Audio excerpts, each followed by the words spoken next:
শুভেন্দু অধিকারী শুধু অসন্তুষ্ট হবে না, বাংলার যে সুশীল শাহবাগী শুভেন্দুরা আছে তারাও কষ্ট পাবে এই কথাগুলো শুনলে। তাহলে সেই জায়গাতে আমাদেরকে আজকে as a nation and country we have to define আমরা আসলে শিক্ষা বলতে আমরা আসলে কি অ্যাচিভ করাতে চাই আমার এই 20 কোটি জনগোষ্ঠী থেকে। আমার এই 20 কোটি জনগোষ্ঠীর জন্য কি দরকার? আমার কয়েকজন ডাক্তার দরকার, আমার কয়েকজন ইঞ্জিনিয়ার দরকার, আমার কয়েকজন অ্যাকাউন্টেন্ট দরকার, আমার কয়েকজন লয়ার দরকার। যেই জিনিসটা ফর্দে কেফায়া আকারে আমরা শরিয়াতে পড়েছি যে কিছু জিনিস আপনার দরকার, সবার জন্য দরকার নাই, সবাইকে সেটা বানাইতে হবে না, আপনার এজ এ নেশন ফাংশন করবার জন্য দরকার। আপনি সেখানে কি করছেন? সোনার বাংলায় প্রত্যেক জেলাতে জেলাতে মেডিকেল কলেজ, প্রত্যেক জেলাতে জেলাতে বিজ্ঞান ও প্রযুক্তি বিশ্ববিদ্যালয় নামে মূর্খ এবং বেকার তৈরি করবার কারখানা বানিয়েছেন, জাতীয় বিশ্ববিদ্যালয় বানিয়েছেন। আপনার ঢাকা বিশ্ববিদ্যালয় থেকে শুরু করে প্রত্যেকটা পাবলিক ইউনিভার্সিটিতে ফিজিক্স আছে, অথচ এই সোনার বাংলায় একজন ফিজিসিস্ট নাই। কেমিস্ট্রি আছে কিন্তু কোনো কেমিস্ট্রি রিসার্চ নাই। আপনার এখানে বায়োলজি আছে অথচ আমাদেরকে দুনিয়া সেরা কোনো বায়োলজিস্ট নাই। আপনার এখানে সব সাবজেক্ট আছে কিন্তু সাবজেক্টের কোনো এক্সপার্ট এখানে নাই। তাহলে ওগুলো কেন আপনি রেখেছেন?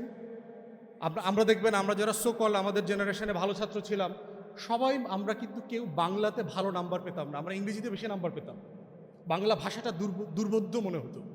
এবং এখনও দেখবে, এখনকার জেনারেশনে দেখলাম একই সিচুয়েশন। তাহলে যেই ছেলেমেয়েরা 12 বছর ধরে বাংলা পড়ে, ইংরেজি পড়ে, সেই সোনার বাংলার ছেলেমেয়েরা বাংলা লিখতে পড়তে পারে না শুদ্ধভাবে, ইংরেজি লিখতে পড়তে পারে না। এবং অ্যাজ ইফ নতুন করে আমরা একটা শিক্ষা সংকটে পড়েছি তা না, it has been A crisis. আমরা এই সংকটেই ছিলাম, এই সোনার বাংলায় লেখাপড়া ছিল না, এবং ছিল না এই জিনিসটাও আমাদের পলিটিশিয়ানরা বোঝার মতো ছিলেন না, কারণ তারা বস্তি আর চাঁদাবাজির মধ্য দিয়ে তারা পার্লামেন্ট পর্যন্ত গেছেন। এরা কেউ লেখাপড়া করে পার্লামেন্টে যায় নাই। তাহলে এই জাতির ট্র্যাজেডি হচ্ছে একটা মূর্খ generation have been the governors and rulers for generations for last 5 decades। এই মূর্খ জনগোষ্ঠীরা যখন জাতির নেতা হয় তখন সে চিন্তা করে ইন্টার পাস ডিগ্রি পাস কেন, সাইন করতে পারলেই তো হইল। কেন সাইন করতে পারলে হয়? পুরাতন ব্যবস্থায় ছিল যা, দাদন সিস্টেমের কথা মাথায় রাখেন, জমির দলিলের মালিকানার কথা চিন্তা করেন। আসলে আপনার কি লাগে? আপনি জমি কিনছেন, বিক্রি করছেন, কতটুকু দরকার? স্বাক্ষর করাটা দরকার। ঋণ নিতে যেতে হয় আপনার বাজারে, বেচা কেনার জন্য যেতে হয়, কি করতে হয়? একটা টিপসই দিতে হয়, স্বাক্ষর দিতে হয়। তাহলে এই যে মূর্খরা আসছে বিভিন্ন জায়গা থেকে, জনপদ থেকে, আমার ঢাকাকে কেন্দ্রকে গভর্ন করবার জন্য, সে চিন্তা করে দেখেছে কই আমার মা, খালা, চাচি, দাদা, দাদি, হ্যাঁ তো ওই স্বাক্ষর করা ছাড়া আর কোনো কাজ নাই। তাহলে এত লেখাপড়া করতে হবে কেন? ওইটাই শিক্ষিত বলে দেন, আমরা 75% শিক্ষিত। তাহলে আপনার 75% শিক্ষিত, তাহলে পিওনের চাকরি করবার জন্য মাস্টার ডিগ্রি পাস লাগতেছে কেন? আগে 8 পাস হলে কনস্টেবল এসআই হইতে পারতো, এখন আপনার ডিগ্রি পাস লাগতেছে কেন? ইন্টার পাস লাগতেছে কেন? তাহলে এই যে টোটাল কাঠামোগত সমস্যা, এইটার সমস্যা আপনি বাজেটের জায়গা থেকে আলোচনা করে সমাধান করতে পারবেন না। ব্রাদার, আমি ফিল করতেছি উই হ্যাভ সাফিসিয়েন্ট ফান্ডস। টাকা অ্যাজ অফ টুডে যেটা আছে রাষ্ট্রের, যেটা সে খরচ করছে, এইটা সাফিসিয়েন্ট। আপনার স্কুল কমাইতে হবে, কলেজ কমাইতে হবে, বিশ্ববিদ্যালয় কমাইতে হবে, আপনার এই কাঠামো ভাঙতে হবে। একটা রাষ্ট্র পরিচালনা করবার জন্য এত স্কুল, কলেজ, বিশ্ববিদ্যালয়ের প্রয়োজন নাই। আমি যেহেতু নির্বাচন করেছি, আমি প্রত্যেকটা এলাকাতে যেহেতু এক্সটেন্সিভলি দেখতে হয়েছে, প্রাইমারি স্কুলে 50 জন স্টুডেন্ট আছে এইরকম স্কুল আমি খুব কম পাইছি। 50 জন স্টুডেন্ট আছে, কিন্তু পাশেই দেখবেন নুরানি মাদ্রাসা আছে, ফোরকানিয়া মাদ্রাসা আছে, ওই মাদ্রাসায় 200-250 স্টুডেন্ট আছে। এবং বাবা মারা মনে করে যে আমার ছেলে মেয়েটা স্কুলে পড়ার থেকে ওই নুরানি ফোরকানিয়া মাদ্রাসায় পড়লে ভালো হবে। তাহলে আপনি রাষ্ট্র আকারে এমন একটা এডুকেশন সিস্টেম ডেভেলপ করেছেন যার উপরে আপনার গ্রামীণ জনগোষ্ঠীর প্রতি আস্থা নাই। এবং ওই প্রাইমারি স্কুলগুলোর যারা টিচার, তাদের ছেলেমেয়েরা আবার ব্রাকের স্কুলে পড়ে, ইংলিশ মিডিয়াম স্কুলে পড়ে। ট্র্যাজেডিটা খেয়াল করছেন? যে ডাক্তার যে হাসপাতালে আপনাকে চিকিৎসা দেয়, সে মরার সময় কিন্তু ওই হাসপাতালে মরে না, ও সিঙ্গাপুরে গিয়ে মরে। যেই উপদেষ্টা অথবা যেই মন্ত্রী আমাকে আপনাকে বড়ি খাওয়ায়, ট্যাবলেট খাওয়ায়, ও মরার সময় লন্ডনে যাবে, তাও ডাক্তারের কাছে না, শপিং মলে যাবে ডাক্তার দেখাইতে।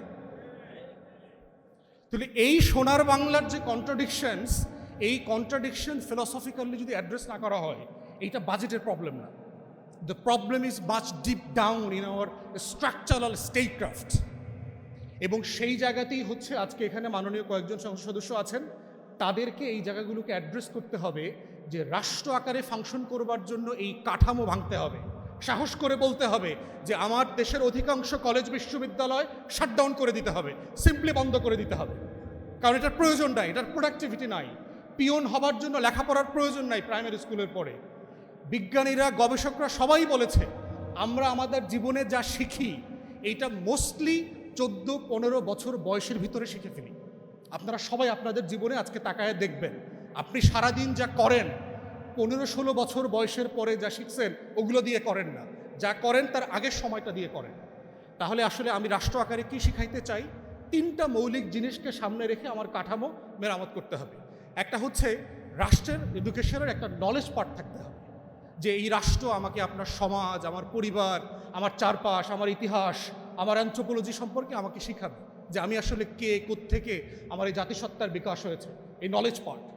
সেকেন্ড হচ্ছে স্কিল পার্ট, যে আমি একজন নাগরিক আকারে ফাংশনাল হবার জন্য আমার কিছু জিনিস জানতে হবে, আমার 4-5টা ভাষা জানতে হবে, আমাকে 4-5টা কাজ জানতে হবে, আমাকে বেসিক কমিউনিকেশন জানতে হবে। থার্ড হচ্ছে ethics, morality, what can be done and cannot be done, legal frame কি, এটা মোরাল ফ্রেমটা কি। এই 3টা মোটা দাগের জিনিস শেখাতে একটা রাষ্ট্রকে 5-7 বছরের বেশি লেখাপড়া করানোর প্রয়োজন নাই। তাহলে এই কাঠামো ভাঙলে আপনার হাতে আরও টাকা আসবে। অতএব সেই বেকার, আপনি শিক্ষিত বেকার বানায় যাকে আপনি এমপ্লয়মেন্ট দিতে পারছেন না, তার জন্য আপনি আরও 2টা বিশ্ববিদ্যালয় করছেন, আপনি তার জন্য ট্রেনিং ইনস্টিটিউট করছেন, আপনি তাকে এমপ্লয়েবল করবার জন্য যুব সংস্থান মন্ত্রণালয় থেকে আবার নতুন করে প্রোগ্রাম দিচ্ছেন। তাহলে আপনি এমন একটা ডিফেক্টিভ কাঠামো তৈরি করেছেন যে এই কাঠামোর পিছনে কন্টিনিউয়াসলি আপনাকে কম্পেনসেট করতে হচ্ছে, আপনাকে আরও বেশি খরচ করতে হচ্ছে ওই বেকার ছেলেটাকে তার বেকারত্ব থেকে দূর করবার জন্য। এবং করতে করতে যেটা হচ্ছে, সে এমন একটা বয়সে গিয়ে তার এই বেকারত্বের অভিশাপটা ঘুচে যায়, দেন ইটস টু লেট। সে আর ওই টেকনিক্যাল হ্যান্ড তার মাথায় আর পড়ে না। এই জন্য দেখবেন যে আমাদের চিন্তার কোনো ফ্রেম এই সোনার বাংলায় নাই। বাংলাদেশ রাষ্ট্রের ট্র্যাজেডি হচ্ছে যে সে কখনো শিক্ষা জিনিসটাকে ডিফাইন করে নাই। এই রাষ্ট্র, সে সংবিধানে বলেছে এটা একটা মৌলিক অধিকার, কিন্তু এটাকে সে ডিফাইন করে নাই। মানে জিনিসটা কি? এটাকে একটা হাতি, মানে আমি কি জানলে পরে আমি শিক্ষা পেয়েছি বলে ধরে নেওয়া হবে। তারপরে হচ্ছে বিদেশি তহবিল পাওয়ার জন্য শিক্ষিতের ডেফিনেশন, শিক্ষার ডেফিনেশন করে নাই, কিন্তু শিক্ষিতের ডেফিনেশন করেছে। সেটা হচ্ছে আপনি স্বাক্ষর দিতে জানেন কি। কারণ হচ্ছে যে আপনাকে বিদেশের অনেক তহবিল লাগে, একটা মূর্খ জাতি আমরা লেখাপড়া জানি না, তো আমাদেরকে টাকা দাও। তো প্রতি বছর এই কথা বলে বলে আমরা প্রচুর ভিক্ষা পাই।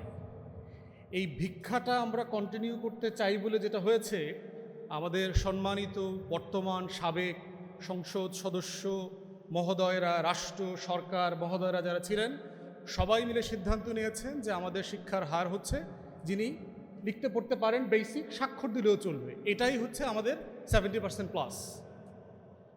কিন্তু আসলে শিক্ষার যে ডিফাইন্ড জায়গা আছে গ্লোবালি, সেখানে আপনি যদি বিবেচনা করেন আমার শিক্ষার হার কোনোভাবেই 30% ক্রস করে না। তো এখন প্রশ্ন হচ্ছে, আমার একটা জাতির কত অংশকে আসলে লেখাপড়া করে শিক্ষিত করা দরকার? সবাইকে লেখাপড়া করানো দরকার? সবাইকে এর আগে বলে গেছে স্কুলে, কলেজে, বিশ্ববিদ্যালয়ে পড়াতে হবে? এই অর্গানাইজড এডুকেশনের সিস্টেমটা হচ্ছে it's a byproduct of industrial revolution. আপনি দেখবেন যে হিস্টোরিক্যালি লেখাপড়াটা সংযুক্ত ছিল ধর্মীয় প্রতিষ্ঠানের সাথে। অক্সফোর্ড, কেমব্রিজ, হার্ভার্ড, নটরডেম, এর প্রত্যেকটা প্রতিষ্ঠানের হিস্ট্রি দেখবেন এটার সাথে হচ্ছে আপনার স্থানীয় চার্চের সম্পর্ক ছিল। পাদ্রি এলাকার ছেলেপেলেকে ডেকে ওখানে লেখাপড়া করাতো, এবং এটাই আস্তে আস্তে গ্র্যাজুয়ালি ডেভেলপ করেছে। অর্গানাইজ লেখাপড়ায় মুসলমানদের কন্ট্রিবিউশন আরও পুরাতন। আল কারাউইয়ুন, যে মরক্কোর সেই বিখ্যাত বিশ্ববিদ্যালয়, যেটা অর্গানাইজড প্রসেসের মধ্য দিয়ে 1100 বছর হয়ে গেছে, এটা পারফর্ম করছে, পৃথিবীর ওল্ডেস্ট ইউনিভার্সিটি। তাহলে ইন্ডাস্ট্রিয়াল রেভলিউশনের পরে কেন সার্টেনলি রাষ্ট্রগুলো, রাজ্যগুলো, এম্পায়ারগুলো বোধ করছে যে আমার একটা শিক্ষা কারিকুলাম দরকার, একটা মেকানিজম দরকার? কারণ তার কর্মচারী দরকার, কারণ তার স্পিনিং মিল করছে। আপনি বেডফোর্ডের কথা চিন্তা করেন, ম্যানচেস্টারের কথা চিন্তা করেন, বার্মিংহাম, ওল্ডহ্যাম, লিভারপুল, এই শহরগুলো তখন কি করছে? আমার মতো বেঙ্গল কলোনির মতো সারা দুনিয়া থেকে রিসোর্স এক্সট্র্যাক্ট করে সেখানে সে কাপড় বানাচ্ছে, সেখানে সে তুলা বানাচ্ছে, সেখানে সে স্পিনিং ডাইং ফ্যাক্টরি তৈরি করছে, সেখানে সে সাইকেল তৈরি করছে, সেখানে সে টেকনোলজিক্যাল ডেভেলপমেন্ট তৈরি করছে, এবং এইটা সে আবার আমার কলোনির বাজারে হাই ট্যাক্সেশন দিয়ে বিক্রি করছে। তাহলে এই কাজটা করবার জন্য তার তো ট্রেইনড ফোর্স লাগবে। এই ইন্ডাস্ট্রিয়াল, এই শিল্প বিপ্লবের কর্মচারী তৈরি করবার জন্য হচ্ছে তারা অর্গানাইজ লেখাপড়া শুরু করে। এবং এখনও ইংল্যান্ডের অধিকাংশ স্কুলের মালিক হচ্ছে চার্চ অফ ইংল্যান্ড, এখনও অ্যাজ অফ টুডে। কারণ আমি ইংল্যান্ডে মাস্টারি করছি, স্কুলে কলেজে, আমি সেখানে দেখেছি মানে হিউজ মানে যে কাঠামো আপনার, এবং দেখবেন বড় সকল স্কুল হচ্ছে চার্চের সাথে কানেক্টেড, বড় বড় চার্চের সাথে ওখানকার সবচেয়ে বড় প্রাইভেট স্কুল, গ্রামার স্কুলগুলো সেখানে কানেক্টেড আছে। যদিও আমাদের সুশীল বাঙ্গু এলিটরা শুনলে ওর তো আজকে হার্ট অ্যাটাক হয়ে যাবে, বলে কি ধর্মীয় প্রতিষ্ঠানের সাথে লেখাপড়া, ইমান ইজ্জত কিচ্ছু থাকবে না তো কোনো। সবাইকে ধন্যবাদ, সালাম আলাইকুম।